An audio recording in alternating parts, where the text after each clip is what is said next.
Y'all, like I said before, it's all fun and games until a chimp bites off your nose. If you guys are new here, my name is Ashley, and this is My Sweet Perspective, where I give my take on all things TV and movie related. And y'all know that I am here to put you on, okay?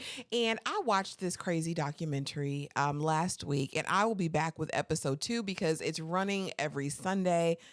Ciao. We have to talk about it. I'm talking about Chimp Crazy, which airs on Max, directed by Eric Good, the same man who directed Tiger King.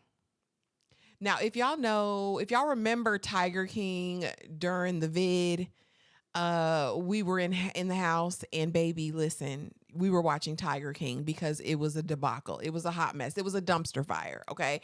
And I think this is approaching it, y'all. If I can be honest, I don't know. This feels a little bit sicker to me.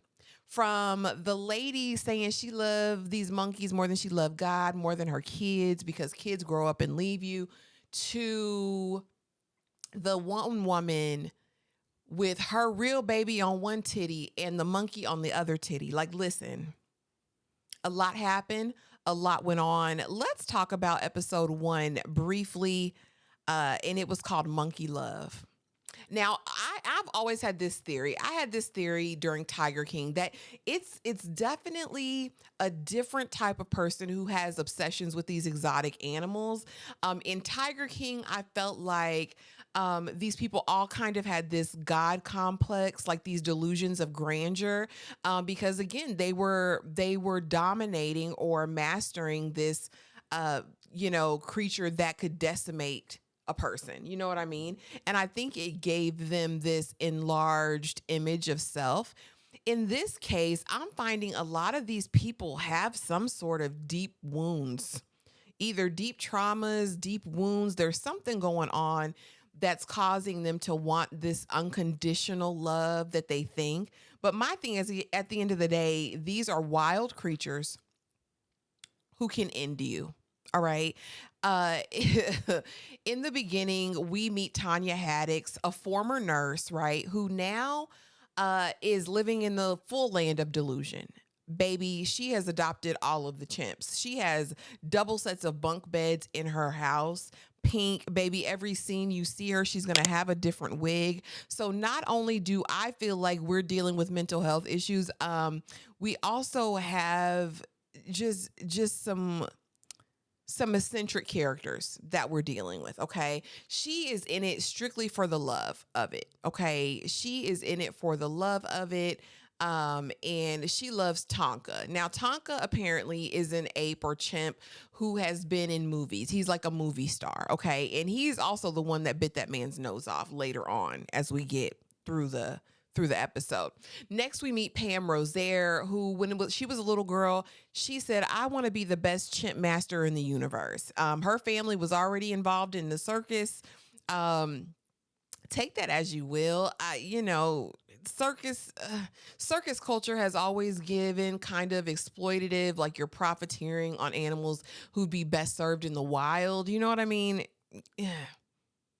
I don't know, y'all. I don't have a dog in this fight. It was just something to see.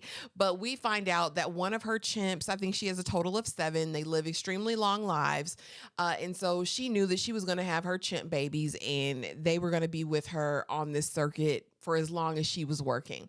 And so one of the babies was born premature. One of the chimp babies was born premature, and her daughter Dallas had just been born. So she was still producing milk. And they didn't think the chimp was going to make it. They said the chimp was dying. And she said, "Listen, let me pull this right titty out and let me feed this baby." Well, the chimp lived and she raised it up with Dallas, her daughter, and they became brother and sister. Dallas said that I don't know what my life would be without my brother chimp. Um, he was there for me when boys liked me. He throw poo at them, like a bond like no other. A bond like no other. These are these people's kids. You can't tell them anything different. And so as we get through episode 1, we meet Connie Casey, who lives in Festus, Missouri. And apparently in Missouri, there are no rules on the animals. you can do whatever you want with whatever exotic animals you want to in the state of Missouri. Okay. And so Connie had I don't want to call it, I it's not a preserve, it's not a sanctuary, but she calls it Enclave Missouri Primate Foundation, where she houses all of these chimps, including Tonka, right? And apparently, the living conditions for the animals were deplorable. They weren't cleaned appropriately. And so Tanya brings her tale and says, listen, I'm going to help you.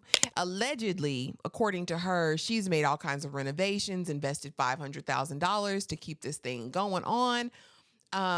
Okay. So now that we have kind of met Connie's situation, not Connie directly because she's wary of the cameras, and we find out that the director, under the guise, I mean, this was really shady, and y'all let me know ethically how you feel about this. But Eric Good, because he has a reputation post Tiger King, for I guess exploiting these animal lovers, these people want nothing to do with him, right? And so he hires this proxy director to go undercover to pretend to be him or to pretend to be a director, to get Connie's buy-in, right? We don't ever really see Connie on camera except from like at a distance in this first episode. Really, Tanya is taking over. Okay. And again, I feel like it's squalor and degradation in this primate foundation, but Tanya swears that she is volunteering and she is cleaning up and doing all the things. As the documentary goes on, we hear from this man who had his nose bitten off and eventually ended up dead, dealing with these animals, talking about, well, they're an animal at the end of the day. Yes. So keep your nose out of their faces. Leave them alone. Even Tanya, when she's cleaning out their cages, she's like, yeah, I love them down bad, but I'd be scared. If I was left in a room alone with them, I would be too. And the fact that they keep escaping and getting out, girl, what you gonna do? Accosting people, trying to carjack people.